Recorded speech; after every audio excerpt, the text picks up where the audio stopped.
কথায় আছে না, দিন দিন লাড্ডু, খেলেও পস্তাবে, না খেলেও পস্তাবে। ঠিক তেমনি সংসারও, করলেও পস্তাবে, না করলেও পস্তাবে। মাঝে মাঝে কাজ করতে করতে আর দায়িত্ব পালন করতে করতে এমন মনে হয় দূরে কোথাও গিয়ে হারিয়ে যাই। কোনো কিছুই ভালো লাগে না, হাত গুটিয়ে বসে থাকি, কোনো দায়িত্ব পালন করব না। আবার মাঝে মধ্যে এমন মনে হয় সংসার ছাড়া কিছু চিন্তাই করা যায় না। আসলে মেয়েরা আমরা অদ্ভুত এক মায়াজালে বন্দি।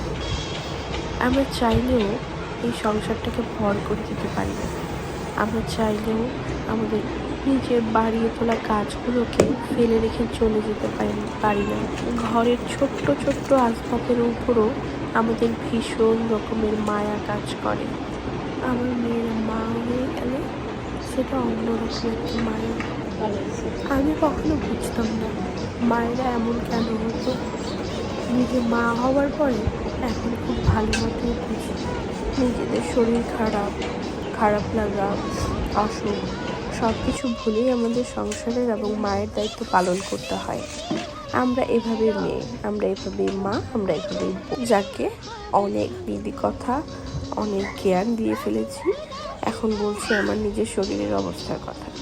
সত্যি বলতে অনেক বেশি ঠান্ডা লেগে আছে, আমার ভয়েস দিতে অনেক বেশি কষ্ট হচ্ছে, বারবার থেমে যাচ্ছে, গলা আটকে যাচ্ছে, কিন্তু তারপরেও চিন্তা করলাম ভয়েস দিয়েই ভিডিওটা করি।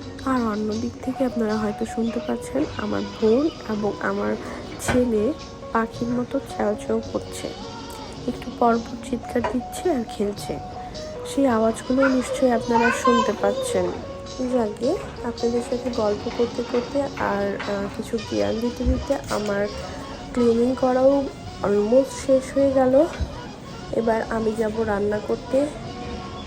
ওকে, টাটা, বাই বাই। ভালো থাকবেন সবাই, আমার জন্য দোয়া করবেন যেন আমার ভয়েস খুব জলদি ঠিক হয়ে যায়। আল্লাহ হাফেজ।